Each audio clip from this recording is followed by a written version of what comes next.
మరొక ఆదివారము మీతో కలిసి దేవుని వాక్యమును ధ్యానించే గొప్ప అవకాశము దేవుడు నాకు అనుగ్రహించిన దానిని బట్టి దేవునికి కృతజ్ఞతాస్తుతులు చెల్లిస్తూ ఉన్నాను. అదే విధముగా కూడి ఉన్న మీ అందరికీ కూడా మరొకసారి మన ప్రభువును రక్షకుడునైన యేసుక్రీస్తు నామమున అందరికీ వందనాలు తెలియజేస్తూ ఉన్నాం. చాలా సంతోషము. మరి మన అందరము కూడా దేవుని వాక్యములో మనం ముందుకు వెళ్ళడానికి ప్రయత్నం చేద్దాం. అయితే ప్రియులారా, గత కొద్ది కాలం నుంచి మన అందరము కూడా ఉపమానాలు అనే అంశము మీద ధ్యానిస్తూ ముందుకు వెళుతూ ఉన్నాం. ఈరోజు ఉపమానాల్లోనే భాగముగా చాలా ఉపమానాలను మనం నేర్చుకున్నాం. ఎవరైనా చెప్పగలరా? మనం నేర్చుకున్న ఉపమానాలు ఏంటంటే 9 ఉపమానాలు మనం నేర్చుకున్నామని తెలియజేస్తున్నారు. మొదటి ఉపమానం, రెండవ ఉపమానము, తర్వాత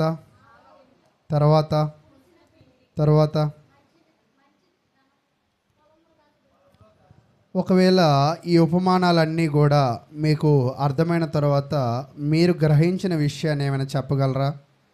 ఉపమానము అంటే అర్థాన్ని చెప్పగలరా? పరలోక సంబంధమైన విషయాలను పోల్చి చెప్పడం. ఎవరికి చెప్తూ ఉన్నారు అక్కడ? ప్రప్రథమంగా శిష్యులకి చెప్పడం అనేది అక్కడ మనం చూస్తూ ఉన్నట్లుగా మనం ధ్యానించాం.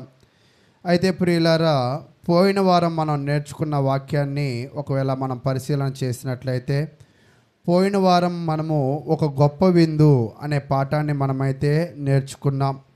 గొప్ప విందు అని దేనిని బట్టి అంటారనేది మనం నేర్చుకున్నాం. గొప్ప విందు అంటే ఏమిటి?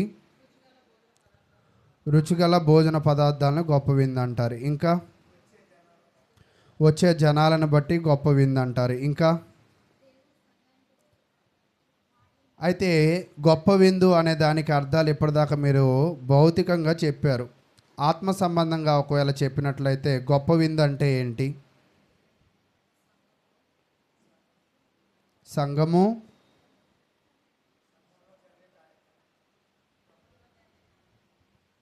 ఓకే.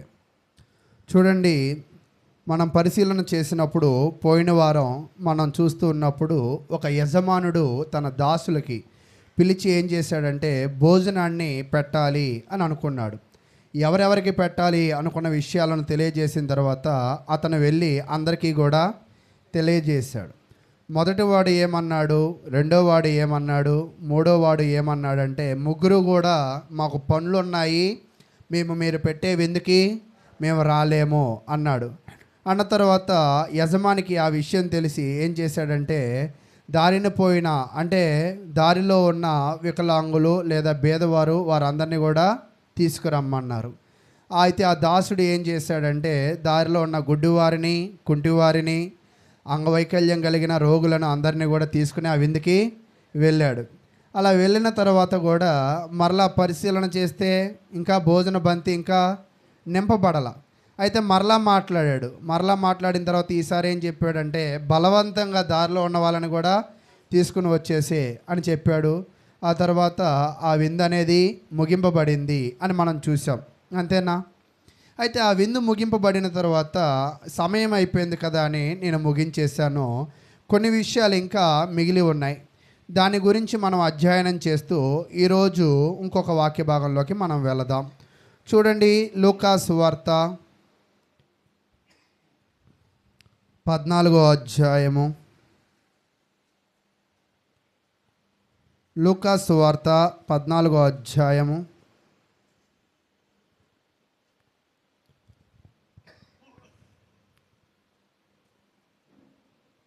26వ వచనాన్ని మనం 14వ అధ్యాయం 22 నుంచి మనం చదువుకుందాం. అతడు అంతటా దాసుడు, ప్రభువా, నీవు ఆజ్ఞాపించినట్లు చేసితి గాని ఇంకనో చోటు ఉన్నదని చెప్పెను. అందుకు యజమానుడు, నా ఇల్లు నిండునట్లు నీవు రాజమార్గములోనికి కంచెలలోనికి వెళ్ళి లోపలికి వచ్చుటకు అక్కడ వారిని బలవంతము చేయము.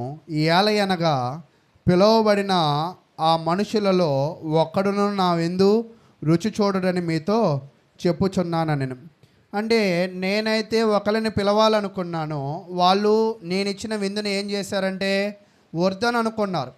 కాబట్టి ఈ విలువైన ఆహార పదార్థాలు దాని రుచిని వాళ్ళైతే చూడకూడదు.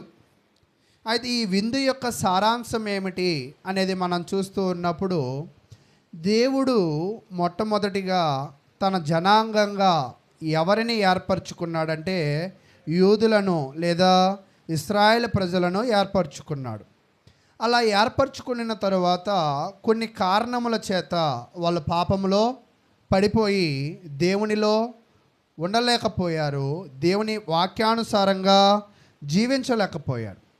అయితే ఈ విందు కథ, ఈ యొక్క విందు యొక్క ఉపమానం ఎందుకు చెప్పాడంటే, మనము దేవునిలో ఉండాలి అంటే, మనము దేవునిలో బలపడాలి అంటే, మనము దేవుని యొక్క గొప్ప విందులో పాలు పంచుకోవాలి అంటే మనం ఏమి చేయాలంటే 26వ వచనం బాగా తెలియజేస్తున్నాడు.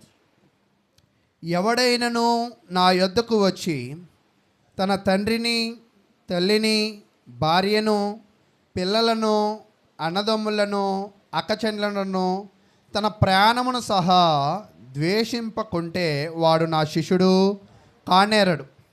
ఇక్కడ ఏం చెప్తున్నాడంటే, గొప్ప విందు దాని యొక్క రుచి భోగ్యములు చూడాలనుకున్నప్పుడు ఒక్కోసారి మాకు కూడా మొన్న ఒక చిన్న ఇన్సిడెంట్ జరిగిందనమాట.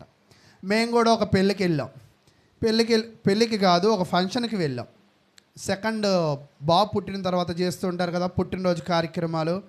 చేయడానికి వెళ్ళినప్పుడు వెళ్ళగానే భోజనాలు ఎవరు కూర్చోరుగా. సరే ఫార్మాలిటీగా కాసేపు కూర్చుందామని చాలా దూరంగా కూర్చున్నాం. చాలా గొప్పగా కార్యక్రమం చేశారు. తీరా చూస్తే వాళ్ళందరూ కూడా క్రైస్తవులే కానీ దేన్ని బట్టి చెప్పానంటే బొట్టు లేదు కాబట్టి క్రైస్తవులు అని చెప్పా. కానీ డీజే పాటలు పెట్టారు. సరే అది పక్కన పెడదాం, సరే ఇంకెందుకు ఈ పాటలన్నీ వినడం అని మేము భోజనాలకి వెళ్ళాం. వెళ్ళిన తర్వాత బంతిలో చాలామంది కూర్చున్నారు. అర్థమవుతుందా? ఇవి బాగా అర్థమవుతాయి కదా. బంతిలో బాగా కూర్చున్నారు. కూర్చున్న తర్వాత సరే వాళ్ళు లెగిస్తే ఎలా కూర్చుంటాం లేని పక్కన పెడుతున్నారని గబుక్కున పళ్ళెం తీసుకున్నాం. పప్పు, తెల్లన్నం ఇవి వేశారు. మాకు అర్థమైంది ఏంటంటే ఇది నాన్ వెజ్ కాదు, ఇదేంటి, ఇది వెజిటేరియన్, అది నాన్ వెజ్. సరే నాతో పాటు వచ్చిన ఒకళ్ళు ఏం చేశారంటే నాన్ వెజ్ ఇష్టం కదా, కాబట్టి నేనేం చేశానంటే గబుక్కున పళ్ళెం పట్టుకుని ఇంకొకరికి ఇచ్చేయలేం కదా. కాబట్టి ఆ 2 ముద్దలు తినేసి ఈ పళ్ళెం పడేసి మరలా వెళ్ళి నాన్ వెజ్ బంతులో నిలబడ్డాం. దేనికోసం? నాన్ వెజ్ కోసం. మీకు బాగా అర్థమైంది, ఓకే. నిలబడిన తర్వాత నా దగ్గరికి ఒక సహోదరుడు వచ్చాడు. వచ్చిన తర్వాత మేము సీట్లు ఆపుకున్నాం. ఆ సీట్లు మాకు వచ్చాయి, మేము కూర్చున్నాం. నా వెనక ఒక సహోదరుడు వచ్చాడు. సరే పెద్దోడు నాకన్నా కదా, ఆయన నిలబెట్టి మనం తినడం మంచిది కదా అని కాదని నా సీట్లు వేరే వాళ్ళకి ఇచ్చా. ఈ లోపల నా వెనక నిలబడ్డోడికి ఎక్కడో సీట్లు వచ్చాయని ఈయన వెళ్ళిపోయాడు. ఈయన కోసం నేను సీటు వదిలేస్తే ఈయన ఏం చేశాడు, నన్ను వదిలేసి వెళ్ళిపోయాడు. అర్థమవుతుందా? గొప్ప విందు చూద్దామని నేనేం చేశాను, వెజ్ ప్లేట్ వదిలేసి నాన్ వెజ్కి వచ్చా. ఆ గొప్ప విందులో నా సహోదరుడితో కలిసి తినాలని నేనేం చేశా, నాకున్న స్థానాన్ని వదిలేసా. ఆ గొప్ప విందులో గొప్ప విందు చేయాలని అతనేం చేశాడు, నన్ను వదిలేసి వేరే చోటికి వెళ్ళిపోయాడు. మీకేమైనా అర్థమవుతుందా ఇది వింటున్నప్పుడు? కోటి విద్యలు కూటి కొరకు అంటూ ఉంటారు కదా. నిజంగా ఈ కథ అంతా విన్న తర్వాత మనిషి దేనికోసం బాగా పరిగెడుతున్నాడంట, మంచి ఆహారం తినాలని పరిగెడుతూ ఉన్నాడు. అంతేనా? ఒక్కోసారి మంచి ఆహారం తినేటప్పుడు మా అమ్మకు వచ్చిందా, మా నాన్నకు వచ్చిందా, మా తమ్ముడికి వచ్చిందా అని ఎప్పుడు మనం చూసుకోకూడదు. మన ప్లేస్ దొరకగానే మనం ఏం చేయాలి, తినేయాలి. అది నాకు అర్థం కాల. తర్వాత 2-3 చెప్పా, అంటే నువ్వు కొత్తగా తిరుగుతున్నావు కదా బయట సమాజంలో, ఇలాగే ఉంటారు జనాలు, ఎప్పుడు కూడా మనం ఏం చేయాలి, మనకు సీట్ రాగానే మనం కూర్చోవాలి అని చెప్పారు. అయితే ఈ విషయం ఎవరికి అర్థం కాలేదంటే, మనం చెప్పబడిన ఉపమానంలో ఆ గొప్ప విందులో ఉన్న భోజ్యములు, ఆ భోజన పదార్థాలు ఆ యొక్క పిలువబడిన వారికి అర్థం కాలేదు. కాబట్టి దానిని ఏమనుకున్నారంట, వద్దనుకున్నారు. అయితే వేరే వాళ్ళని పిలిచాడు. అయితే దీనిలోంచి ఆయన మనకేం చెప్పాలనుకుంటున్నాడంటే, విలువైన వాళ్ళతో సహవాసం చేసినప్పుడు కొన్నిటిని మనం ఏం చేయాలంటే విడిచిపెట్టాలి. అలాగే ఇక్కడ మరలా చదువుతున్నా చూడండి, 26వ అధ్యాయం. ఈ భూమి మీద విలువైన ఒక వ్యక్తి ఉన్నాడు. ఈ భూమి మీద విలువైన ఒక సహవాసము ఉంది. ఈ భూమి మీద విలువైన ఒక శక్తి ఉంది. ఆయన ఎవరంటే యేసుక్రీస్తు. ఆ యేసుక్రీస్తుతో నువ్వు ఉండాలి అంటే, ఆ యేసుక్రీస్తుని నువ్వు వెంబడించాలి అంటే, ఆ యేసుక్రీస్తుకి నువ్వు శిష్యుడు అవ్వాలి అంటే అక్కడ చెప్తున్నాడు ఒక విషయం. ఎవడైనను ఎవడైనను అంటే ధనవంతుడు అవ్వచ్చు, పేదవాడు అవ్వచ్చు, నా యొద్దకు వచ్చి తన తండ్రిని, అంటే చాలామంది నా దగ్గరకు వస్తారు, అందరూ నా వాళ్ళు కాదు. చాలామంది ఏమంట నా దగ్గరకు వస్తారు, అందరూ నా వాళ్ళు కాదు. అయితే తన తండ్రిని, తల్లిని, భార్యను, పిల్లలను, అన్నదమ్ములను, అక్కచెల్లెలను తన ప్రాణము సహా ద్వేషింపకుంటే వాడు నా శిష్యుడు కానేరడు.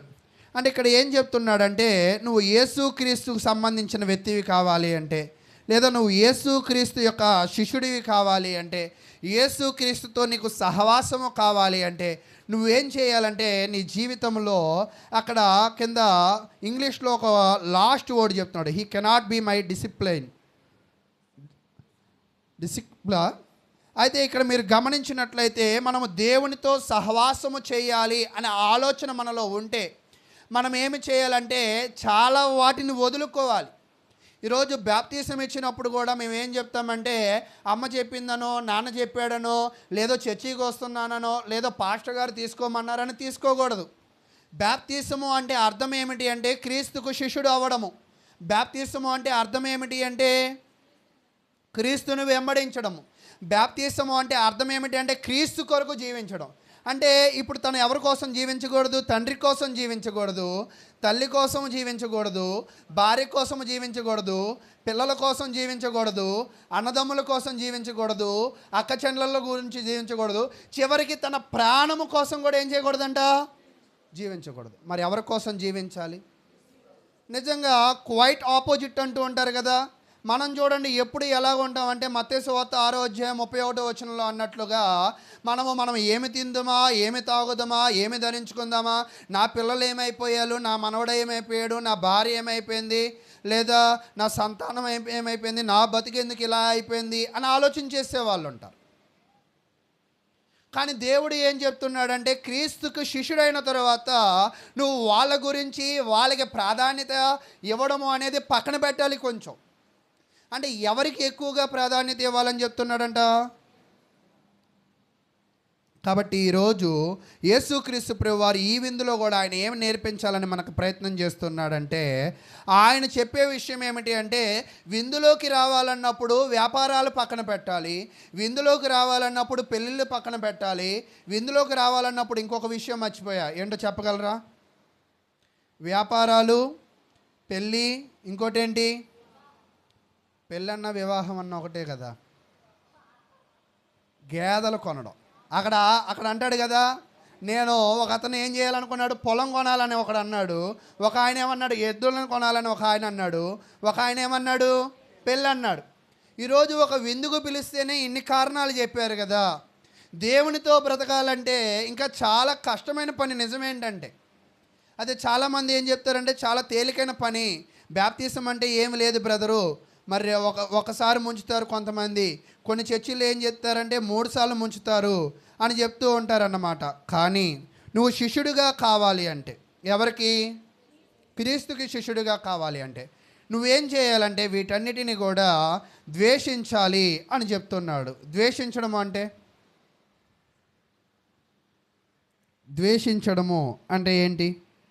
ఒకవేళ నీ జీవితంలో ఎవరైనా నీకు పడని వాళ్ళు, నువ్వు ద్వేషించే వాళ్ళు ఉన్నారా? నీ జీవితంలో నీకు నచ్చని వ్యక్తి, వీళ్ళని చూస్తే నాకు ఒళ్ళు మండిపోద్దండి అని అంటూ ఉంటారు కదా. నిజంగా కుర్చీల్లో కూడా చివరి నుంచి కూర్చోకుండా ఉంటే కాలు తొక్కుంటూ వెళ్ళేటప్పుడు వాళ్ళు ఏమనుకుంటారు తెలుసా? వాళ్ళు అదే అనుకుంటారు. అయితే వాళ్ళు బయటికి చెప్పలేరు కాబట్టి నేను చెప్పాలి కాబట్టి చివరి నుంచి కూర్చోమంట.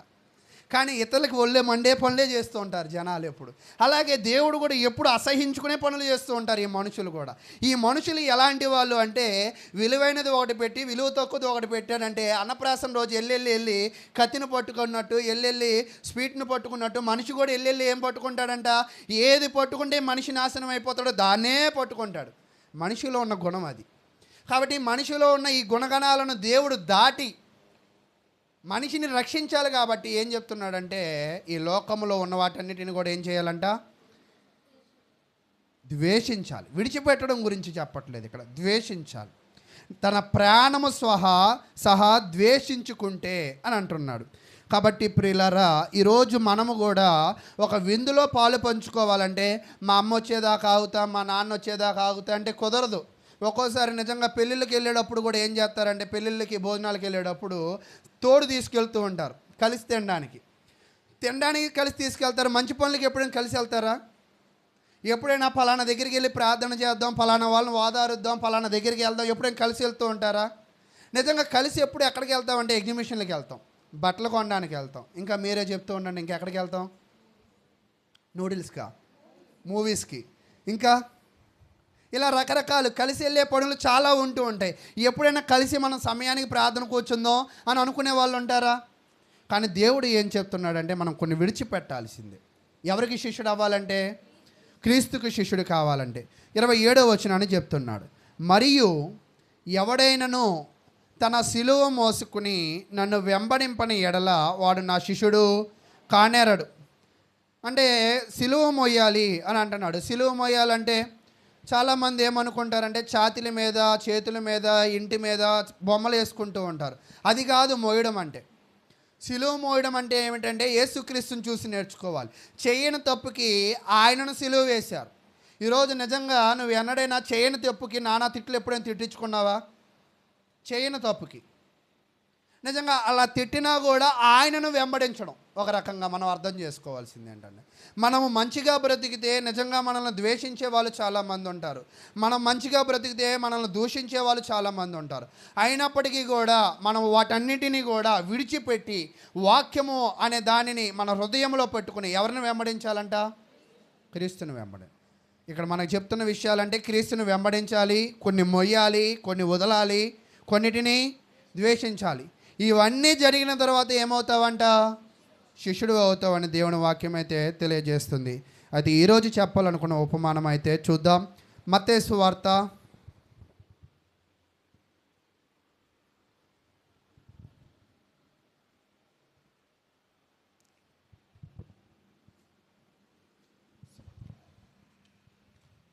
22వ అధ్యాయం.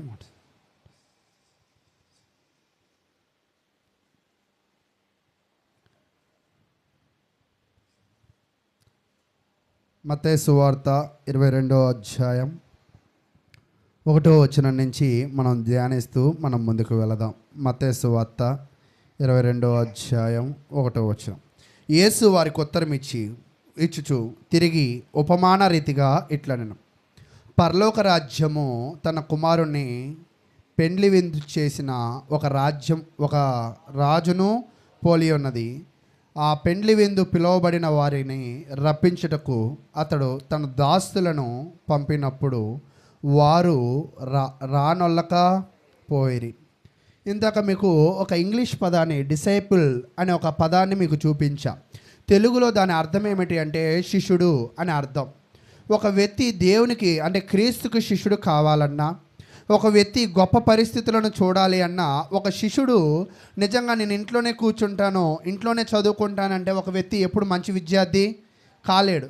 ఈరోజు నిజంగా శ్రీధర్ కోచింగ్ అని, సాహితీ కోచింగ్ అని చాలామంది విద్యార్థులు వాళ్ళ పుట్టిన ఊరు, వాళ్ళు పెరిగిన వాతావరణాన్ని వదిలేసి విజయవాడ వస్తూ ఉంటారు. వచ్చేసి కోచింగ్లు తీసుకుంటూ ఉంటారు. దేని కొరకంటే ఉద్యోగం కొట్టాలని. అలా కాదు, మా ఇంట్లో ఉండే ప్రిపేర్ అవుతానంటే అలా కుదరదు. అలాగే చాలా ఏదైనా గొప్పదానిని మనం పొందాలి అంటే కొన్ని వాటిని ఏం చేయాలి? మనం విడిచిపెట్టాలి. అయితే నిన్న అంటే పోయిన ఆదివారం చదివిన ఉపమానం ఏంటంటే గొప్ప విందు. ఒకవేళ ఈ అంశము పేరు ఏమిటంటే ఇది గొప్ప పెండ్లి విందు. దానికి దీనికి తేడా ఉందా లేదా? ఏం తేడా? పెండ్లి అంటే ఇందాక దాంట్లో మనం ఏం చూడలేకపోయాము? పెళ్ళి చూడలేకపోయాం. అంటే విందు, అది ఏ విందో తెలియదు. కానీ ఇప్పుడు మనం చూసేది ఏమిటి అంటే గొప్ప పెండ్లి విందు అనే ఉపమానాన్ని మనం ఈరోజు అయితే నేర్చుకుందాం. అయితే ఈ గొప్ప పెండ్లి విందులో మనం పరిశీలన చేసినప్పుడు పెండ్లి జరుగుతుంది. ఎవరికి జరుగుతుంది అంటే 2వ వచనం, పరలోక రాజ్యము తన కుమారునికి పెండ్లి విందు చేసిన ఒక రాజును పోలి ఉంది. అంటే ఇక్కడ మనకి ఏం చెప్తున్నాడంటే ఒక రాజ్యం ఉంది. ఆ రాజ్యంలో ఎవరున్నారు? ఒక రాజు ఉన్నాడు, అంతేనా? ఒక రాజు ఉండడమే కాదు, ఆ రాజుకి ఒక యవన కాలంలో ఉండే ఒక కొడుకు ఉన్నాడు. ఎవరున్నారంటండి? ఒక కుమారుడు ఉన్నాడు. ఈ కుమారుడికి ఇప్పుడు పెళ్లి చేయాలనే ఆలోచన ఎవరికి వచ్చిందంటే రాజుకి వచ్చింది. అయితే పెళ్ళి అయితే చేసేసాడు, ఒక రకంగా మనకి ఇక్కడ చూసినట్లయితే పెళ్లి చేసేసాడు. పెళ్లి చేసిన తర్వాత తన కుమారునికి పెండ్లి విందు చేసిన, అంటే ఇప్పుడు ఏం పెట్టాలనుకున్నాడంటే ఒక భోజనము పెట్టాలి అని అనుకున్నాడు. పెట్టాలనుకున్న తర్వాత అక్కడ జరుగుతున్న పరిస్థితి ఏమిటి అంటే తన దాసుని పిలిచాడు. నా కుమారుడు ఉన్నాడు, నా కుమారుడికి పెండ్లి విందు చేయాలని నేను అనుకుంటున్నాను కాబట్టి నువ్వేం చేస్తావంటే, నేను రాజును కదా, రాజ్యంలో ఉన్న వాళ్ళందరినీ కూడా పిలిచిన తర్వాత ఆ రాజ్యంలో ఉన్న వాళ్ళందరూ కూడా ఏమంటున్నారంటే రాము అని ఏకదీటిగా మాట్లాడుతున్నారు. గొప్ప విందులో ఎలాగ జనాలు రానని చెప్తున్నారో పెండ్లి విందుకు కూడా జనాలు ఏమంటున్నారంట రానంటున్నారు. ఇందాక మీకు చెప్పే కదా, మనుషులు ఎప్పుడు కూడా ఎలాగ ఉంటారంటే ఏది విలువైనదో గ్రహించలేని మనసత్వాలు. ఒక్కోసారి ఏమనుకుంటారంటే వాపును చూసి బలం అనుకుంటారు, ఎండమాములను చూసి నీరు అనుకుంటారు. అలాగే మనిషి కూడా ఏమనుకుంటారంటే భక్తిహీనతను బట్టి భక్తి అనుకుంటారు. ఇక్కడ కూడా వీళ్ళు ఏం చేస్తున్నారంటే చక్కగా గొప్ప విందుకు పిలిచారు, విందుకు వెళ్ళకుండా ఏమంటున్నారంట రాము రాము రాము అని ఏకదీటిగా వాళ్ళైతే మాట్లాడడం అనేది మనం చూస్తూ ఉన్నప్పుడు 4వ వచనానికి వద్దాం. 4వ వచనం, కాగా అతడు ఇదిగో నా విందు సిద్ధపరిచి ఉన్నాను, ఎద్దులను క్రొవ్విన పశువులను వధింపబడినవి. ఇందాక భోజనం మెటీరియల్ చెప్పలా, దేనిలో? గొప్ప విందులో. ఏం వధించాడో ఏం పెట్టాడో మనకేం తెలియదు. కానీ ఇక్కడ ఏం చెప్తున్నాడంటే మనం కూడా ఎద్దులు కొయ్యాలని మీరు అడగద్దు. అక్కడ చెప్తున్నది ఉపమానం, అంటే అర్థం కావడం కోసం. అక్కడ ఏం చెప్తున్నాడంటే ఒక రాజు తన భోజన పదార్థాల్లో ఏమేమి పెడుతున్నాడంట? ఎద్దులు క్రొవ్విన పశువులను వధింపబడినవి అంతయు సిద్ధముగా ఉన్నది. అంటే అందరూ వస్తారని ఏం చేశాడంట? విందు సిద్ధపరిచాడు. సిద్ధపరిచిన తర్వాత ఎవరిని పిలిచాడంట? జనాల్ని పిలిచాడు. జనాలందరూ కూడా ఏమన్నారంట? బుర్రన్నోళ్ళు ఎవరైనా చేస్తారా ఇలాగా? మరి ఎలా చేస్తారు మీరు చెప్పండి? నేను బుర్ర ఉన్నది అని ఎవరి గురించి అడిగాను అనుకుంటున్నారు? జనాల కోసం కాదు, రాజు గురించి. పెట్టిన తర్వాత ఎవరైనా పిలుస్తారా? పిలిచాక పెడతారా? పిలిచాకే పెడతారు. కానీ ఈయనేం చేశాడు? ఇది జ్ఞానం కలిగిన పనేనా? కాదా? జ్ఞానం కలిగిన పని అంటే ఏంటి అసలు? అన్నీ పెట్టాక పిలవాలి, అంతేనా? అలా కాదా? ఒక్కోసారి మనకి బైబిల్ కొన్ని విషయాలు చదువుతున్నప్పుడు మనిషి కుమారుడు ఏ గడియ వచ్చునో, అంటే ఎప్పుడు ఎలా జరిగిదో, ఆయన రాకడ ఎప్పుడో తెలియదు. క్రైస్తవ జీవితాల్లో కూడా మనం అన్నీ కూడా సిద్ధపరచుకుందాము. మనం కూడా ఏమనుకుంటామంటే అన్నీ సిద్ధపరచుకుని బాప్తీసం తీసుకుందాము. చాలామంది యవనస్తులు కూడా ఉద్యోగం సాధించాక పెళ్లి చేసుకుందాం అంటారు. ఉద్యోగం సాధించాక చేసుకుంటావా బ్రదర్ అంటే నాకు తమ్ముడు ఉన్నాడు, నాకు అన్నయ్య ఉంది, నాకు అక్క ఉంది అంటారు. వాళ్ళకి పెళ్ళి అయ్యాక కొంచెం ఎగురుతూ ఉంటుంది. ఏంటి మీరు అడగద్దు. ఇంకా ఆ కొంచెం ఎగిరిన తర్వాత పెళ్లి వయసు వస్తుంది. ఎంత? 35 వచ్చింది. ఈ 35కి సంబంధాలు ఎదుగుతూ ఉంటే పోనీ పిల్లోని చూసిద్దామంటే ఉద్యోగం చూసి కొంతమంది వస్తూ ఉంటారు. ఉద్యోగం చూసి వచ్చిన తర్వాత పూర్తిగా ఎగురుతూ ఉంటుంది. ఈ పూర్తిగా ఎగిరిన తర్వాత ఇంకా ఇప్పుడు చేసుకుందాం నువ్వు అనుకున్నా కూడా, అంటే కొంతమంది ఏమనుకుంటారంటే ఒక్కోసారి ఆలస్యం చేస్తుంటారు, తీసుకుందాం అని. కొన్ని కార్యాలు ఆలస్యం చేయకూడదు. ఒక ఆయన కూడా నాకు పెళ్లి సమయంలో ఏం చెప్పాడంటే నేను 17 ఏళ్ళకి పెళ్లి చేసుకున్నాను, నువ్వు చేసుకో అంటున్నాడు. అంటే అప్పుడు వేరు ఇప్పుడు వేరు కదా. కానీ కొన్ని ఎప్పుడు జరగాలో అప్పుడే జరగాలి. అలాగే ఇప్పుడు ఒక రాజు ఏం చేశాడంటే పెళ్లికి పిలిచాడు. పిలిచింది ఒక ఆషామాషి వ్యక్తి కాదు. పిలిచింది ఎవరు? అండర్లైన్ చేయాల్సిన పాయింట్, ఒక రాజు. ఒక రాజు చెప్పిన మాట వినకపోతే వాళ్ళందరినీ కూడా ఏం చేస్తాడు? రాజు ధీమా ఏంటో తెలుసా? రాజ్యంలో ఉన్న వాళ్ళందరూ కూడా నా మాట వినాల్సిందే. వినను అంటే ఈరోజు మరణం కూడా చూడండి. ఒకవేళ చిన్న పిల్లోడు ఉన్నాడు అనుకో, అయ్యా ఇప్పుడే పుట్టాడుగా అయ్యా, కొన్ని రోజుల తర్వాత పైకి పంపిస్తానంటే కుదిరిద్దా? పిల్లోని పిలిచినా, యవనస్తులను పిలిచినా, ముసలోని పిలిచినా వాళ్ళు రా అనగానే ఏమైపోవాల్సిందే? వెళ్ళిపోవాల్సిందే. అలాగే ఇక్కడ కూడా ఉన్న వ్యక్తి రాజు ఏంటంటే భోజనానికి రా అంటే ఎక్కడ పనులు అక్కడ వదిలేసి ఏం చేయాలంట, వెళ్ళాల్సిందే. నేను వెళ్ళను అంటే కుదరదు. రాజు నమ్మకం ఏంటంటే నేను పిలిస్తే జనాలు వస్తారు. జనాలు అతి తెలివి కదా. ఈ అతి తెలివితో వీళ్ళు ఏం చేశారు చూడండి. 5వ వచనం, మత్తయి సువార్త 22వ అధ్యాయం 4వ వచనం నుంచి మనకు పులి స్టాప్ నుంచి మనం చదువుదాం. అంతయు సిద్ధముగా ఉన్నది, పెండ్లి విందుకు రండని పిలువబడిన వారితో చెప్పుడని వేరే దాసులను పంపెను. కానీ మొదట ఒక దాసులను పంపాడు. మొదటోళ్ళు పిలిస్తే ఏమన్నారు, రానన్నారు. సరేలే వీళ్ళకి వాళ్ళకి ఏదో తేడాలు ఉంటాయని ఇంకొక దాసులను పంపాడు. వీళ్ళు పిలిచినా కూడా ఏమంటున్నారంట, 5వ వచనం, వారు లక్ష్యము చేయక, అంటే రాజు మాటలను ఏం చేయడం లేదంట. రాజు పిలిచాడా, దాసుడు పిలిచాడా?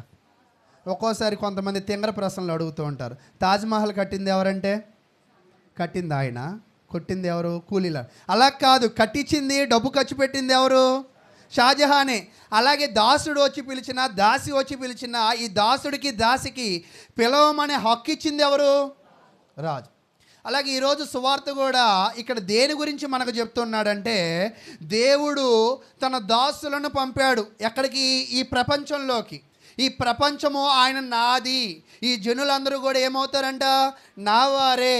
ఈ జనులందరూ కూడా ఏమవుతారంటే నా మాట వింటారు, నేను చెప్పిన దానికి లోబడతారు. ఆయన బాగా నమ్ముతున్నాడు ఎవరిని, మనుషుల్ని. అయితే ఆయన యొక్క నమ్మకాన్ని మనం ఏం చేస్తూ ఉన్నామంటే, ఒక్కోసారి నిజంగా కొన్ని వివాహాలు చేస్తూ ఉన్నప్పుడు అల్లారు ముద్దుగా పిల్లల్ని పెంచుకున్నప్పుడు ఒక్కోసారి వెళ్ళిపోతూ ఉంటారు. వెళ్ళిపోయిన తర్వాత ఎంత పని చేసింది, అంత కష్టపడి చదివించాను అని బాధపడుతూ ఉంటారు. అంతేనా? ఈరోజు మనుషులు కూడా ఎలాంటి వాళ్ళు అంటే, మీకు ఒకరోజు ఒక చరిత్ర చెప్పా, అడవి పావురాలని. గుర్తుందా మీకు ఏమైనా? చెప్పండి. పావురం గుర్తుంది, అడవి పావురం మీకు గుర్తులేదు. కానీ నేను మరలా చెప్తా. అయితే పావురానికి అడవి పావురానికి చూడడానికి ఒకలాగే ఉంటాయి, రెక్కలు ఒకలాగే ఉంటాయి, ఒకటే తినిద్ది, అవే కళ్ళు, అవే శరీరం, అవే కాళ్ళు. కానీ గుణాలు అలా ఉండవు. మామూలు పావురాన్ని ఒకవేళ మీరు పెంచి చూడండి, పంజరంలో ఉండిద్ది. అడవి పావురం ఏం చేసిద్ది అంటే, ఎంత పెంచినా, ఎంత అల్లారు ముద్దుగా పెంచినా, ఎంత ఆప్యాయతగా పిలిచినా, ఒక్కోసారి కుక్కలకి పక్షులకు కూడా పేర్లు పెడతారు, టామీ, పింకీ, బన్నీ అని. అలా పెట్టి పిలిచి ఎంత మేపినా కూడా అడవి పావురం ఏం చేసిద్ది అంటే యజమాని మాట వినదు. తనకి రెక్కలు వచ్చి ఎగరడం ప్రారంభమైనప్పుడు ఏం చేసిద్ది అంటే ఎగిరి వెళ్ళిపోయింది. అలాగే మనుషులు కూడా ఏం చేస్తారంటే, మనుషులను పుట్టించింది దేవుడే, మనుషుల యొక్క మనుగడ దేవుడే, మనుషులు బ్రతుకుతున్నారంటే దేవుడే. వీటన్నిటికీ కారకమైన ఎవరంటే దేవుడే. కానీ దేవుడు ఏమనుకుంటున్నాడంటే, నేను పుట్టించాను, నేనే పెంచుతున్నాను, నేనే పోషిస్తున్నా, కాబట్టి వీళ్ళందరూ కూడా నా మాట వింటారనుకోండి. కానీ మనుషులు ఏం చేస్తారంటే అడవి పావురాలు లాంటి వాళ్ళు. రెక్కలు వచ్చిన తర్వాత ఏం చేస్తారంట, ఖచ్చితంగా మన మాట వినరు. అలాగే ఇక్కడ వాళ్ళు కూడా ఏం చేశారంటే, వారు లక్ష్యము చేయక, ఒకడు తన పొలమునకు మరి ఒకడు తన వర్తకమునకు వెళ్ళిరి. తక్కిన వారు అతని దాసులను పట్టుకుని అవమానపరిచి, ఏం చేశారంట, అవమానపరిచి. అంటే ఈరోజు ఒకవేళ పిలిస్తే రాకపోతే రాకపో, అది నీ కర్మ. కానీ వచ్చిన వాళ్ళని కూడా ఏం చేశారంట, అవమానపరిచారు. నేను అవమానం దాకే ఆగా. అవమానం అంటే ఏంటి, హేళన. ఇంకా అవమానం అంటే, సరే మీ జీవితంలో మీరు ఎక్కడ అవమానింపబడ్డారు చెప్పండి. మీ జీవితంలో ఒక్కోసారి కొంతమంది ఇళ్ళకి వెళ్తాం, వెళ్ళినది వెళ్తే ఒక మంచినీళ్ళు కూడా ఎవరు, ఎంత అవమానించాడండి అని అంటూ ఉంటాం. ఒక్కోసారి మనకి ఇవ్వాల్సిన కుర్చీ మనకి ఎవరు నిలబెట్టి మాట్లాడతారు, దాన్ని బట్టి మనకి ఏమనిపించిద్ది, అవమానం అనిపిస్తుంది. అవమానము అంటే ఏమిటి అంటే సరైన విధంగా చూసుకోకపోవడం. అంతేనా? ఈరోజు ఇది ఎందుకు చెప్తున్నాడు అంటే, ఈ పెళ్లి విందు గురించి మనకి బాగా అర్థం కావాలంటే ఇర్మియా గ్రంథాన్ని ఒక్కసారి మనం చదవాలి. ఇర్మియా గ్రంథం 7వ అధ్యాయం.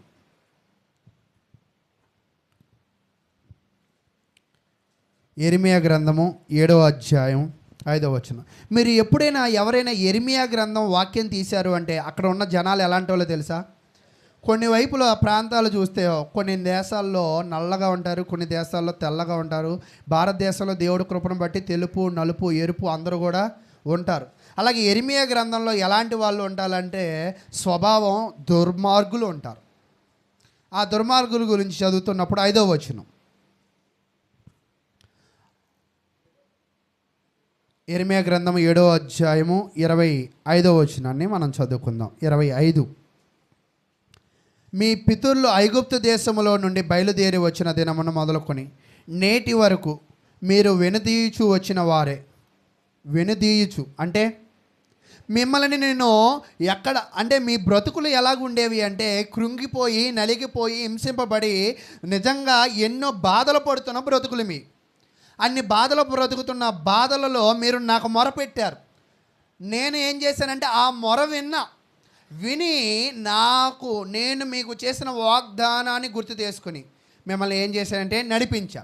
అయితే నేను మీకు కాపుదల చేస్తున్నాను, నేను మిమ్మల్ని పెంచుతున్నాను, మిమ్మల్ని నేను పోషిస్తున్నాను, మిమ్మల్ని నేను కాపాడుతున్నా, మిమ్మల్ని నేను నడిపిస్తున్నా. అయితే మీరు ఎలాంటి వాళ్ళంటే నేను ఎంత మీకు మేలు చేస్తున్నానో మీరు నా విషయంలో అంత వెనుదిరుగుతున్నారు. వెనుదిరగడం అంటే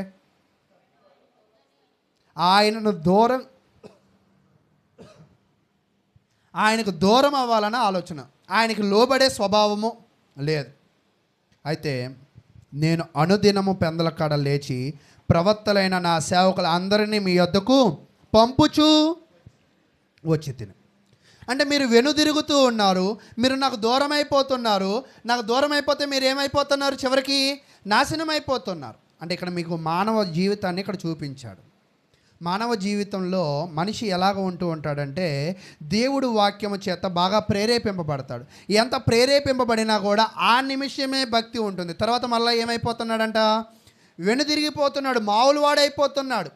ఈ మామూలు వాడైపోతున్నప్పుడు దేవుడు ఏం చేస్తాడంటే ఇతను బాగా బలపరచాలని అతని దగ్గరికి ఎవరిని పంపిస్తున్నాడంట?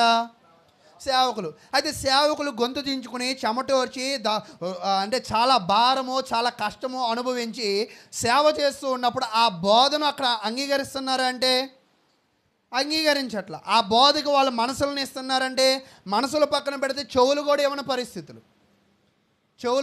పరిస్థితులు అంటే ఈరోజు మాకు కూడా ఏమి పెద్ద పెద్దగా అరిచి చెప్పాలని మాకేం తాపత్రయం లేదు. ఇలా అరవపోతే చక్కగా నిద్రపోతూ ఉంటారు. ఈ కొంతమంది దగ్గర నేర్చుకున్నాం. ఒక్కోసారి ఫిలదెల్ఫియాలో ఒక ఆయన ఇలా అరుస్తాడు ఒకేసారి. అంటే మాకు అర్థం కాల చిన్నప్పుడు ఆయన ఎందుకు అలా అరుస్తాడని. ఇలా అరవగానే మీరు ఏం జరుగుతుంది అని వెంటనే మేము కూడా పొద్దున్నే పాలకి వెళ్తున్నప్పుడు ఏదో మైకంలో వెళ్తూ ఉంటాం నిద్రమత్తులు. కుక్క అరవగానే గూస్ బంప్స్ వస్తాయి, కరిసిద్దని. అంటే అలాగే ఒకేసారి అరిసామనుకో ఏదో చెప్తున్నాము వినాలి అన్న ఆలోచన. అలాగే దేవుడు కూడా తన ప్రజలను వినేటట్టుగా చేయాలని, తన ప్రజలు కూడా వెనుదిరగకూడదని, దేవుడు కూడా తన ప్రజలను బలపరచాలని అనేకమైన సేవకులను పంపించాడంట. ఒకళ్ళు ఇద్దరు కాదు, అనేకమైన సేవకులను పంపిస్తే వాళ్ళ ప్రవర్తన ఎలా ఉందంటే 26 బాగా చెప్తూ ఉన్నాడు అన్నమాట. 26 చూద్దాం. నీవు ఈ మాటలని వారితో చెప్పినను వారు నీ మాటలు అంగీకరింపరు, నీవు వారిని పిలిచినను వారు నీకు ఉత్తరం ఇయ్యరు. ఈరోజు నిజంగా కొంతమంది చూడండి లోకల్లో కూడా ఒక మాట బాగా ఉంటుందన్నమాట. అంటే చోటోడు ముందు శంఖం ఊదినట్టు ఉంటుంది, అంతేనా? అలాగే ఈరోజు ఇక్కడ జనాల పరిస్థితి ఎలాగ ఉన్నది అంటే అనేక మంది నేను పంపించాను, కానీ వాళ్ళు ఏం చేశారంట? నేను ఏం చదివానండి, అదే చదివానా? 26 వారు నా మాట వెనకై ఉన్నారు, చెవి యొగ్గక ఉన్నారు, తమ మెడను వంచక మనసును కఠినపరుచుకొనుచున్నారు. వారు తమ పితరుల కంటే మరి దృష్టులయ్యారు. ఏమయ్యారంట? ఎందుకు దుష్టులయ్యారు? మాట వినకపోవడం వల్ల. ఎందుకు దుష్టులయ్యారు? వాక్యానికి లోబడకపోవడం వల్ల. ఎందుకు దుష్టులయ్యారు? వాక్యానికి చెవుని ఇవ్వకపోవడం వల్ల. ఈరోజు నిజంగా ఒక మనిషి ఎప్పుడు దుష్టుడైపోతాడంటే వాక్యం విననప్పుడు అతను ఏం చేస్తాడంటే తన హృదయం ఏమైపోయిందంటే కఠినమైపోయింది. ఈరోజు ఇశ్రాయేలీలు కూడా అరణ్య ప్రయాణంలో ఆ 40 సంవత్సరాలు ఎందుకు అంత కఠినంగా ఉన్నారో తెలుసా? ఆ 430 సంవత్సరాలు వాళ్ళు దేవుని వాక్యమే ధ్యానించలేదు, దేవుని మేలులనే చూడలేదు.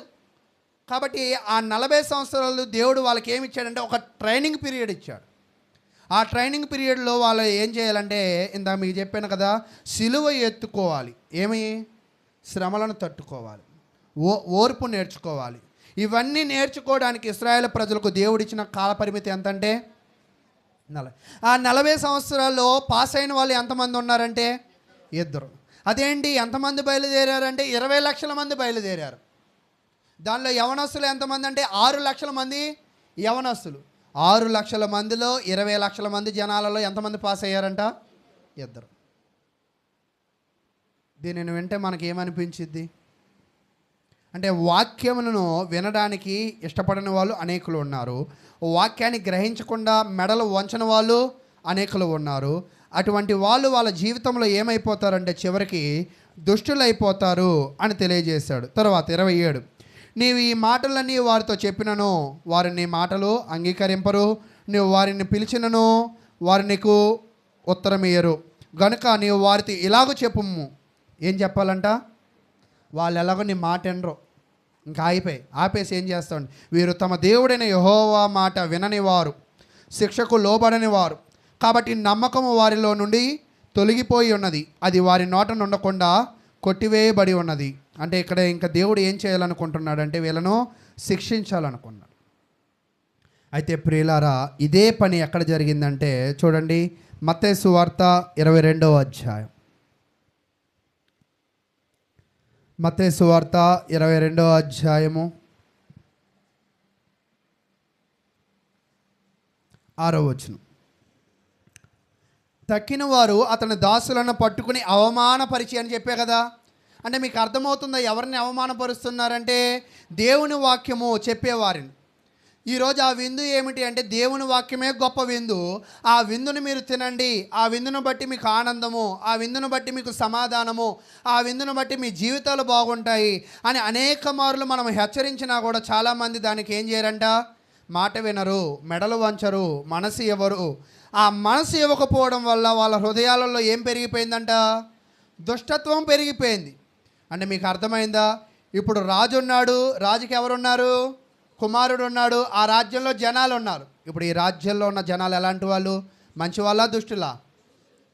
దుష్టులు. దుష్టులకు ఇచ్చే ప్రతిఫలం ఏమిటి అంటే 1వ కీర్తనలో చెప్పాం కదా, దుష్టులు న్యాయ విమర్శ దినమందు ఏమవుతారంట?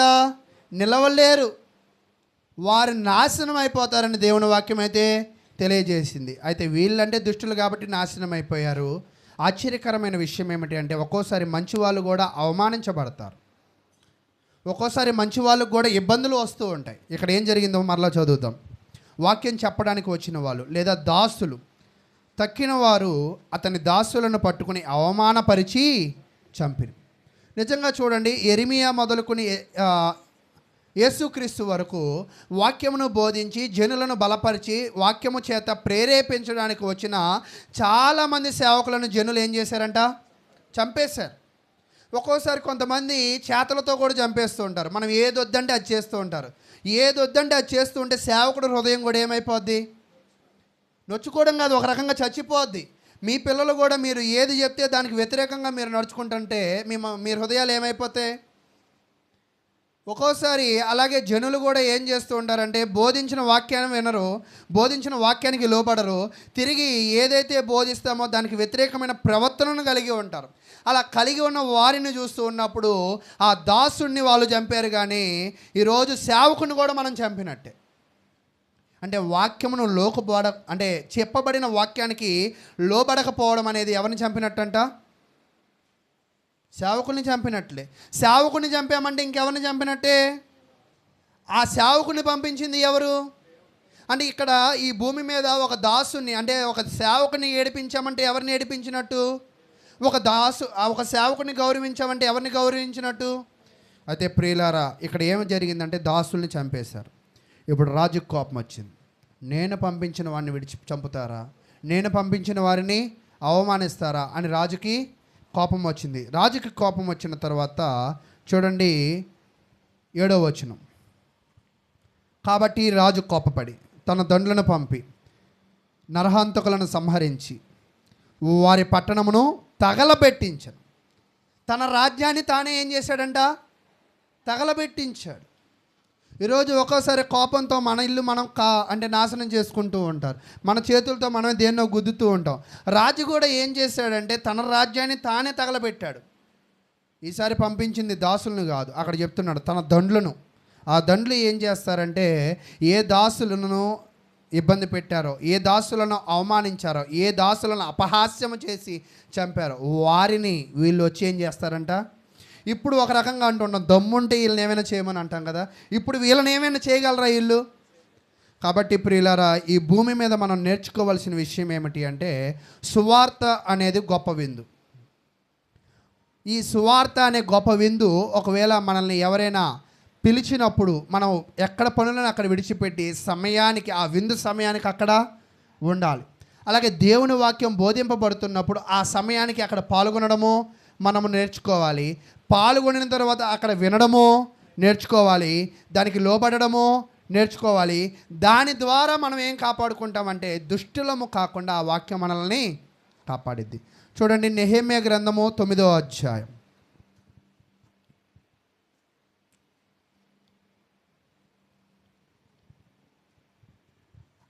నెహెమ్యా గ్రంథము 9వ అధ్యాయము 17వ వచనం. వారు విధేయులగుటకు మనసు లేని వారై తమ మధ్య నీవు చేసిన అద్భుతములను జ్ఞాపకము చేసుకొనక తమ మనసును కఠినపరుచుకుని తాముండి వచ్చిన దాస్యపు దేశమునకు తిరిగి వెళ్ళుటకు ఒక అధికారిని కోరుకుని నీ మీద తిరుగుబాటు చేసిరి. అయితే నీవు క్షమించుటకు సిద్ధమైన దేవుడును, దయావాస్యలతలను గలవాడును, దీర్ఘశాంతమును బహుకృపయు గలవాడునై ఉండి వారిని విసర్జింపలేదు. ఇక్కడ 2 గుణాలు చెప్తున్నాడు. ఒకటి మనుషుల గుణము, రెండోది దేవుని గుణం. మనుషులు ఎప్పుడు కూడా నిజంగా దేవుని పక్కన పెడుతూ ఉంటారు. దేవుని పక్కన పెట్టుకున్న తర్వాత జీవితంలో చాలా కోల్పోతూ ఉంటారు. ఒక్కోసారి ప్రాణాలు కోల్పోతూ ఉంటారు, ఒక్కోసారి ఆస్తులు కోల్పోతూ ఉంటారు, ఒక్కోసారి భార్యాభర్తలను కూడా కోల్పోతూ ఉంటారు. ఈ కోల్పోయిన తర్వాత ప్రాధేయపడినా కూడా అవి తిరిగి రావు. ఈరోజు ఈ భూమి మీద నువ్వు ఏదైనా ఎవరి కోసం కోల్పోవాలంటే అన్యాయం చేత కోల్పోకూడదు, దేవుని కొరకు కోల్పో. దేవుడు వాటిని ఏం చేస్తాడంట, 100 రెట్లు ఇస్తాడు. 2 ఆయన ఇస్తాడు. కానీ ఇక్కడ జనాలు ఎలాగున్నారంటే వారు విధేయులగుటకు మనస్సు లేని వారై, అంటే చెప్తే వినాలన్న మనసే లేదు, చెప్తే దానిని అనుసరించాలన్న హృదయమే లేదు, చెప్తే నేర్చుకోవాలనే గుణం కూడా లేదు. నిజంగా కొంతమంది చూస్తూ ఉంటే వాళ్ళ యొక్క స్టైల్ తెలుసు, చెప్పిద్ది మాకు, వీళ్ళు వినరు. ఒక్కొక్క రకంగా అంటాం కదా, వీళ్ళు మోనార్కులు అని అంటూ ఉంటాం కదా. అంటే వినరు, అంటే ఏదో కూర్చోవాలి కాబట్టి కూర్చుంటారు, ఏదో వినాలి కాబట్టి వింటారు, కానీ వాళ్ళు వినరు. కానీ ప్రతి మనిషిని పరిశీలించే వాళ్ళు ఎవరంట, దేవుడు. అయితే నువ్వు ఈరోజు దేవుడు గుణగణాలు ఎలాగ ఉన్నాయంటే అక్కడ చెప్తున్నాడు. అయితే నీవు క్షమించుటకు సిద్ధమైన దేవుడును, దయావాత్సల్యతలు గలవాడును, దీర్ఘశాంతమును బహుకృపయు గలవాడవై ఉండి వారిని విసర్జింపలేదు. ఇక్కడ మీకు 2 విషయాలు నేర్చుకోవాలి. నెహెమ్యా గ్రంథంలో దేవుడు ఏం చేశాడంటే దుర్మార్గులను కూడా పట్టుకున్నాడు. కానీ కొత్త నిబంధనకు వచ్చేపాటికి ఇంకేమంటున్నాడంట, టైం అయిపోయింది. అందుకే అక్కడ ఏం చెప్తాడంటే అంత్యకాలము అని అంటారు, అంత్య దినముల యందు అని అంటాడు. అంటే ఈరోజు మనం అందరం కూడా ఏ రోజుల్లో ఉన్నాము, అంత్య దినాల్లో ఉన్నాం. అంత్య దినాల్లో మనం ఉన్నాం కాబట్టి దేవుడు ఇంకా మనకి ఏమి ఇవ్వలేదంట, సమయం ఇవ్వలేదు. కాబట్టి దేవుడు నీకు సమయం ఇవ్వలేదని నువ్వు గ్రహించి, నువ్వు అంత్యదినముల్లో ఉన్నావని గ్రహించి, నీ దగ్గరకు వచ్చిన నిజమైన సేవకుడు తీసుకువచ్చిన ఒక గొప్ప పెళ్లి విందును. గొప్ప పెళ్ళి ఏంటి? గొప్ప పెళ్ళి ఏంటంటే పెళ్లి కొడుకు ఎవరంటే క్రీస్తు ప్రభువు. ఆ క్రీస్తు కుమారుడితో నీకు ఏం చేయాలనుకున్నాడంటే అక్కడ విందు పెట్టాలనుకుంటున్నాడు. ఆ విందులో నువ్వు పాలు పంచుకోవాలని మనసు ఉంటే నువ్వేం చేయాలంటే చూడండి, రోమీయులకు రాసిన పత్రిక 10వ అధ్యాయం.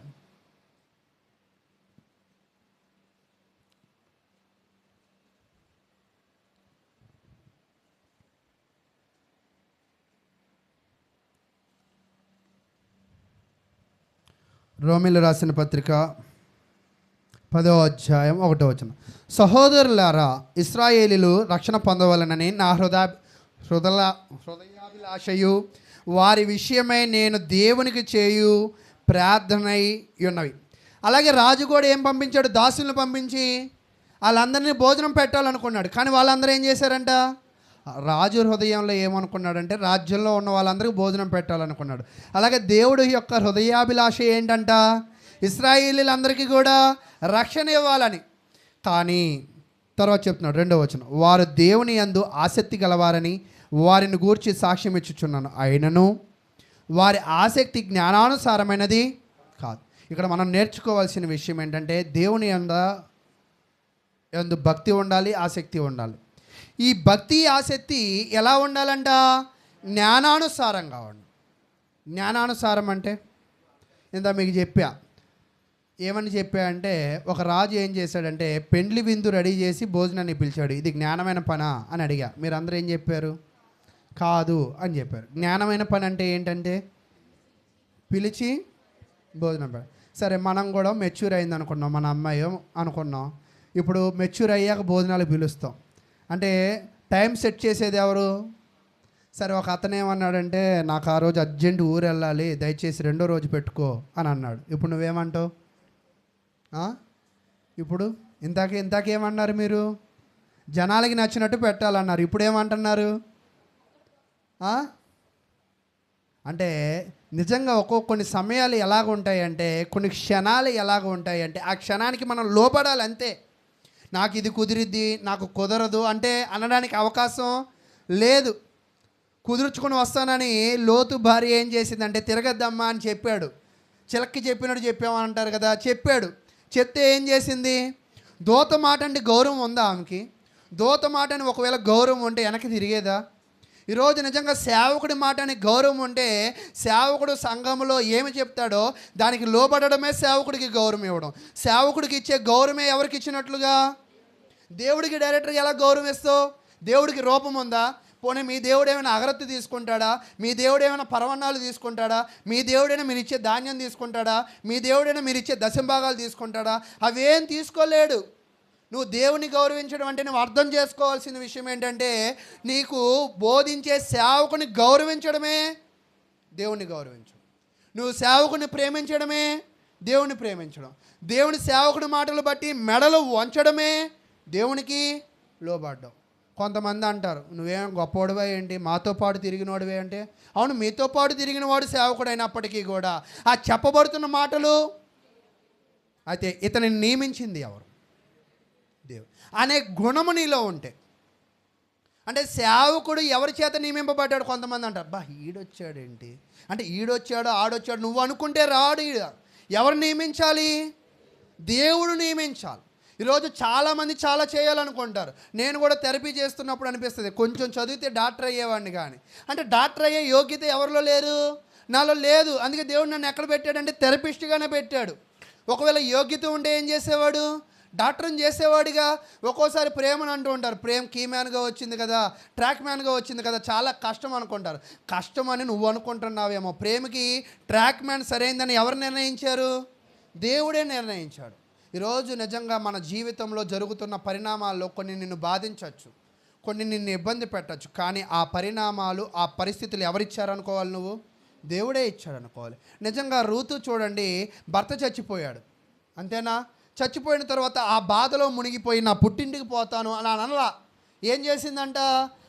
నయోమి దగ్గరికి వెళ్ళి నీ దేవుడే నా దేవుడు, నీ జనమే నా జనము.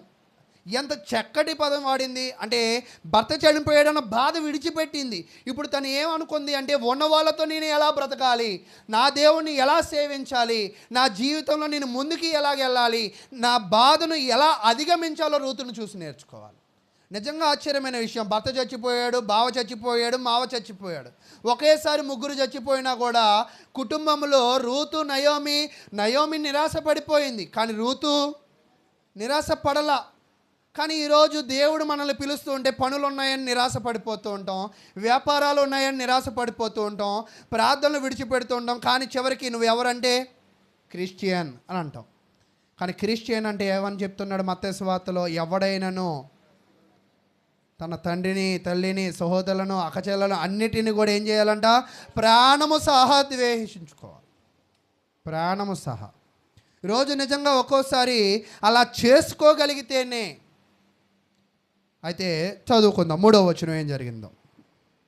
ఏలయనగా రోమీయులు రాసిన పత్రిక 10వ అధ్యాయము 3వ వచనం. అంటే జ్ఞానానుసారమైనది. అంటే మన ప్రవర్తన కూడా ఈరోజు ఎలాగ ఉండాలంటే, నిన్ను అనేకమైన బాధలు అది రావచ్చు, అనేకమైన వ్యక్తులు నిన్ను ఇబ్బంది పరచవచ్చు, నిన్ను అనేక మంది వ్యక్తులు విడిచిపోవచ్చు, అనేకమైన వ్యక్తులు నీ జీవితంలోకి రావచ్చు, ఏదైనా జరగచ్చు. కానీ నువ్వు ఎలాగ ఉండాలంటే జ్ఞానానుసారమైన ఆసక్తిని ఎవరి ఎడల కనపరచాలంట?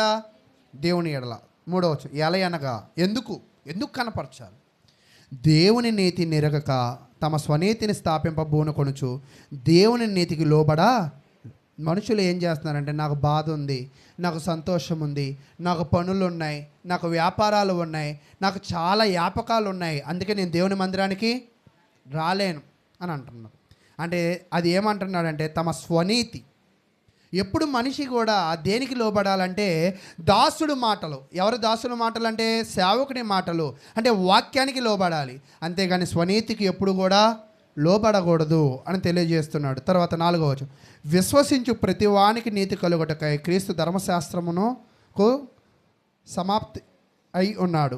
ధర్మశాస్త్రం మూలముగా నీతి నెరవేర్చేవాడు దాని వలననే జీవించునని మోషే రాయిచున్నాడు. అయితే విశ్వాసం మూలముగు నీతి ఇలాగూ చెప్పుచున్నది. నీతి ఏం చెప్తుంది అంటే, ఎవడు పరలోకంలోనికి ఎక్కిపోవును అనగా క్రీస్తును క్రిందికి తెచ్చుటకు, లేక ఎవడు అగాధములోనికి దిగిపోవును అనగా క్రీస్తును మృతులలో నుండి పైకి తెచ్చుటకు అని నీవు నీ హృదయంలో అనుకొనవద్దు.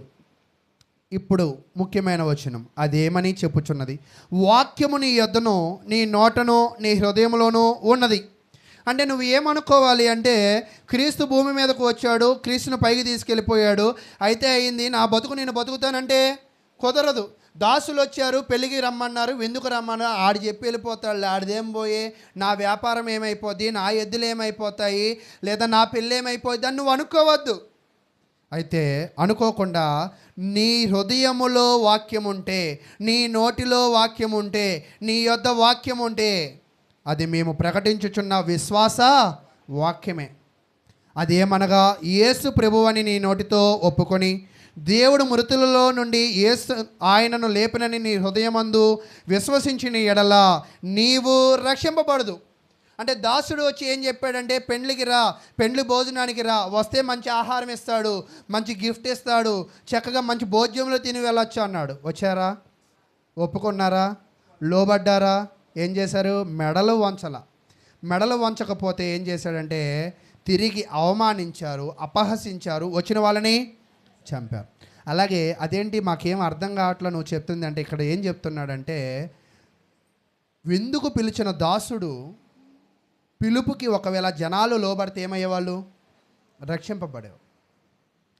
విందుకు పిలిచిన దాసునికి మాట లోబడకపోవడం వల్ల వాళ్ళు ఏమైపోయారంటే రాజనగరిని తగలబెట్టాడు. ఎవరు? ఆ రాజే. అలాగే ఇక్కడ కూడా భూమి మీద నోటితో ఎవరిని ఒప్పుకోవాలంటే మనము క్రీస్తును ఒప్పుకోవాలి. తర్వాత ఏం చెప్తున్నాడంటే ఒప్పుకోలంటారు దీనిని. ఒప్పుకోలు ఏమిటంటే అది ఏమనగా యేసు ప్రభువు అని నోటితో ఒప్పుకోవాలి. యేసుని ఏమని ఒప్పుకోవాలంట అంటే, పిలాతు దగ్గర యేసు నువ్వెవరు? నువ్వు ప్రభువు అంటే నువ్వు అన్నట్టే.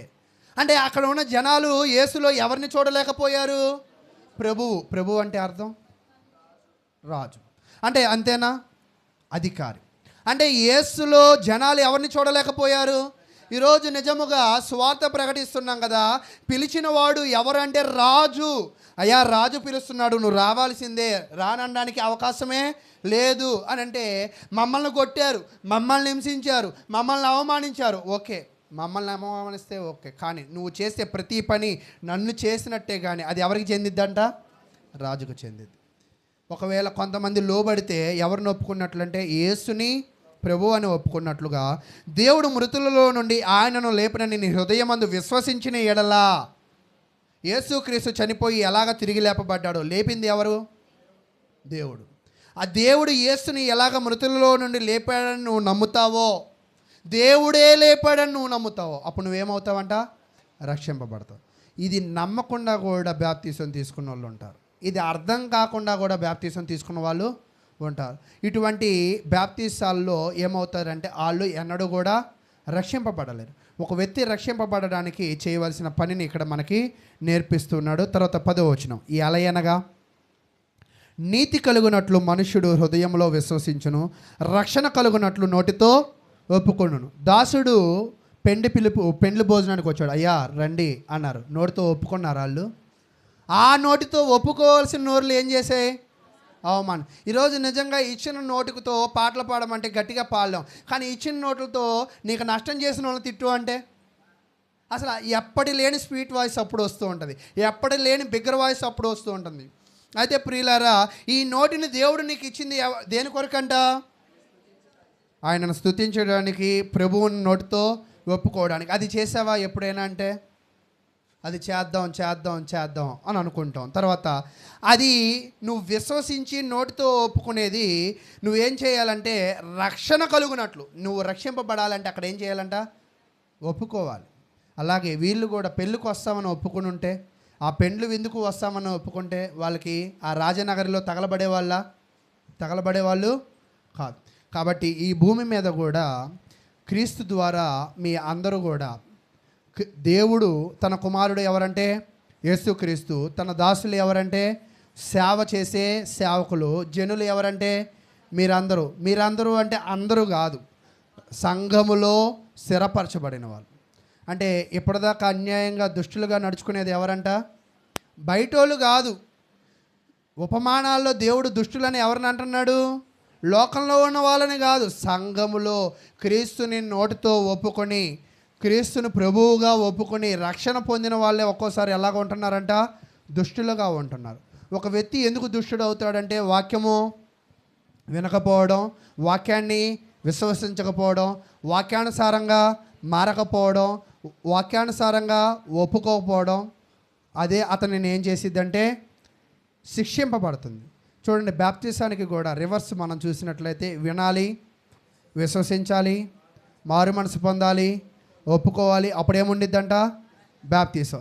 నిజంగా వీళ్ళు కూడా దాసుడి మాట వినింది విశ్వసిస్తే మారు మనసు పొంది, పోన్లే ఈ ఎద్దులు ఇవన్నీ తర్వాత చూసుకుందాం, పిలిచినోడు గొప్పోడు, అక్కడికి వెళ్దాం అని మారు మనసు పొంది, అయ్యా మేము చేసింది తప్పే అని ఒకవేళ అక్కడ ఒప్పుకుంటే రక్షణ కలిగేది వాళ్ళకి.